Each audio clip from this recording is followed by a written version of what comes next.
Okay, and it's me again, here to do another Harry Potter video, and so that's a picture of, Harry Potter and Hedwig. It is out. We'll get to that later. It's not really giving something away, but, sorry, I just didn't want you to have to see black the whole time, and so I actually had to get the camera set up in a very specific way and tape it to my bedpost, and it took me a while, and so, yes, but, so, if you didn't watch the last video, go watch it. You can't watch this video if you didn't watch the last video, so that was part 1 of chapter 1, and so you need to watch them, and so, we will continue with our story. If you don't remember what happened last time, the Dursleys, Harry's aunt and uncle, had a son, and here are the Dursleys, and Dudley. The baby is Dudley. That everything else is also Dudley. And so, yeah. We are on the chapter, The Boy Who Lived, chapter 1. Alright, and so it kind of just talked about the Dursleys, and just go watch the other chapter. And so, I'm going to let you see the nice, wait, I didn't put it, okay. I marked where to put it, okay. So then, you can see Harry and Hedwig, and actually, no. Okay, and so, here we go. Where are we? What could we have been thinking of? What could he have been thinking of? It must have been a trick of the light. Mr. Dursley blinked and stared at the cat.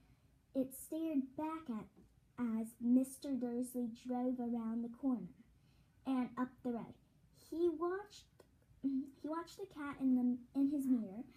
It was sorry, I cannot read. It was now reading the sign. It was now reading the sign said Privet Drive. No, looking at the sign. Cats couldn't read maps or signs. Mr. Dursley gave himself a little shake and put the cat out of his mind. As he drove towards the town, he thought of nothing except a large order of drills he was hoping to get that day. But on the edge of town, drills were driven out of his mind by something else. As he sat in the usual morning traffic jam, he couldn't help noticing that there seemed to be a lot of strangely dressed people about. People in cloaks. Mr. Dursley couldn't. They are people who dressed in funny clothes. The get-ups you saw on young people. He supposed this was some stupid new fashion. He drummed his fingers on the steering wheel, and his eyes fell on a huddle of these weirdos standing quite close by. They were whispering excitedly together. Mr. Dursley was enraged to see that a couple of them weren't young at all. Why, that man had to be older than he was, and wearing an emerald green cloak. The nerve of him! But then it struck Mr. Dursley that this was probably some silly stunt. These people were obviously collecting something. Yes, that would be it. The traffic moved on.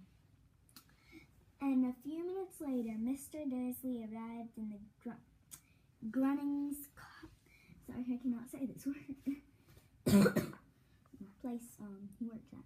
Grunnings car park. His mind back on drills.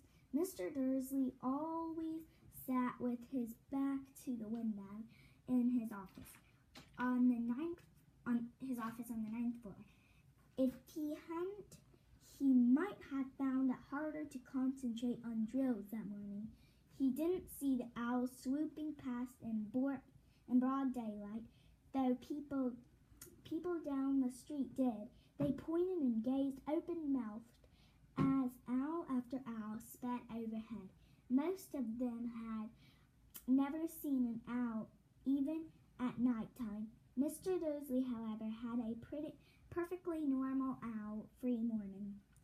He yelled at 5 different people. He made several important telephone calls, and I had to look and make sure my time was running.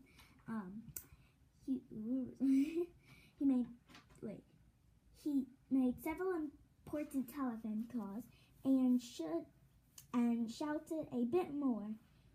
He was in a very good mood until lunchtime, when he thought he'd stretch his legs and walk across the road by himself.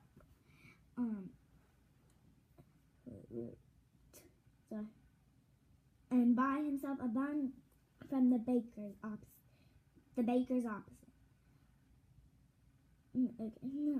He'd forgotten all about the people in cloaks until he passed a group of them next to the baker's. He eyed them angrily as he passed. He didn't know why, but they made him uneasy. This lot were whispering excitedly too, and he couldn't see a single collecting tin. It was on his way back past them, clutching a large donut in a bag, that he got the first words of what they were saying. "The Potters! That's right! That's what I heard! Yes, their son, Harry!" Mr. Dursley stopped dead.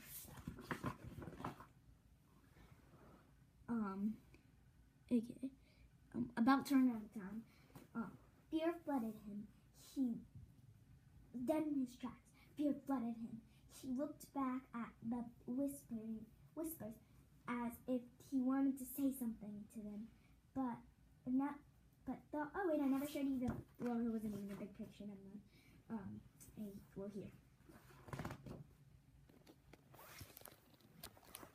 This was looks like a raven or a crow. I'm not completely sure. Pretty sure that's not an owl. It's something. Wait.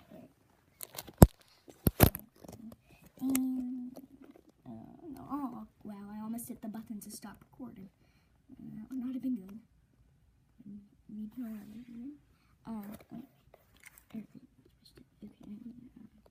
There, camera has it.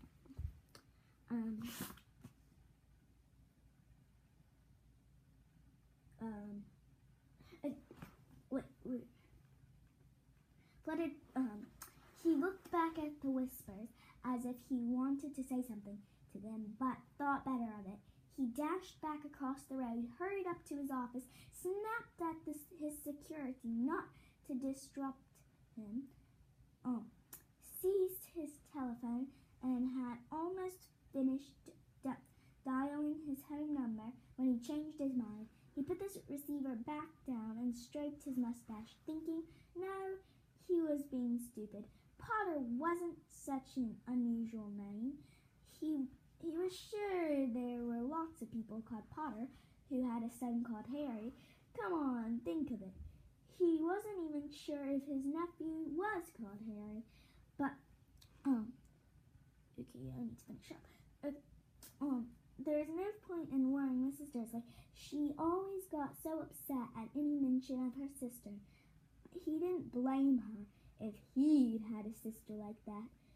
But all the same, those people in cloaks. Okay, and that's all I'm going to read. There's like a bad stopping point, but I'm going to have to make it a stopping point. That's it. That's the picture. Yeah, I'll read more next time, and so please like and subscribe, and I only have 25 seconds left. And so these are the Harry Potter books. Yeah, you can't see. And that's my cat Dilsey. Dilsey? Okay.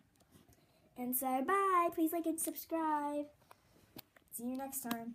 I'll make another video after I upload this, I guess, and watch it. Bye.